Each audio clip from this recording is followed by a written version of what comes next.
যাবেন, আমি যেভাবে দেখাচ্ছি ঠিক এইভাবেই করবেন। এর আগের ভিডিওতে আমি বলছিলাম আপনারা কীভাবে টন কিনবেন। এখন আপনারা $1 পরিমাণ যদি টন কিনে থাকেন, $1 পরিমাণ যদি আপনারা টন কিনে থাকেন, তাহলে অবশ্যই মাস্ট বি এই আপডেটটা করে নেবেন। আমি যেভাবে দেখাচ্ছি ঠিক সেম প্রসেসে করে নেবেন।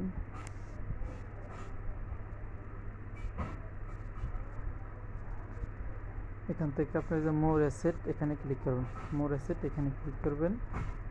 আমি এর আগের ভিডিও দেখেছিলাম আমরা কীভাবে টন কিনবেন। তো এখান থেকে মূলত হলে আমাদের এখানে যে কোনো নেই, এখানে আমার 49 সেন্ট আছে। অবশ্যই এটা টন না, এটা অন্য অন্য অন্য অন্য ডলার। আপনার এখানে কীভাবে ডিপোজিট করবেন সেটা আমি দেখা দিচ্ছি। আমার ঠিক সেম প্রসেসে যাবেন।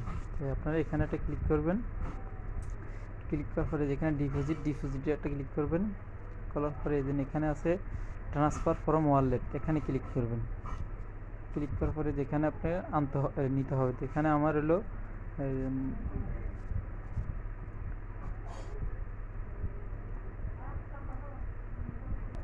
এখান থেকে আপনারা 1 USDT দিয়ে দেবেন। আমার 2 USDT আছে, এখানে কনফার্মটা ক্লিক করবেন।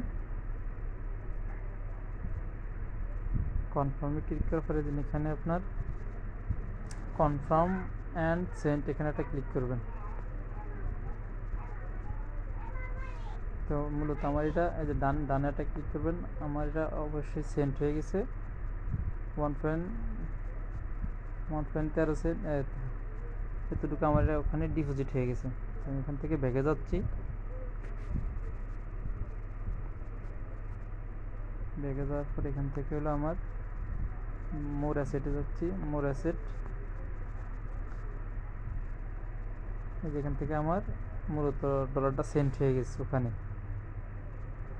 এখানে শো করতেছে কম, মূলত এখানে কমই শো করবে, বাট যেটা আমি ওখানে ডিপোজিট করি সেটা এখানে অবশ্যই সেন্ট হয়ে গেছে। এইভাবে আপনারা সেন্ট করে নেবেন, আপডেটটুকু করে নেবেন। অবশ্যই এটা উইথড্র দেওয়ার সময় যেই নট কয়েন আছে, উইথড্র দেওয়ার সময় অবশ্যই এখান থেকে আপনার ফি লাগবে।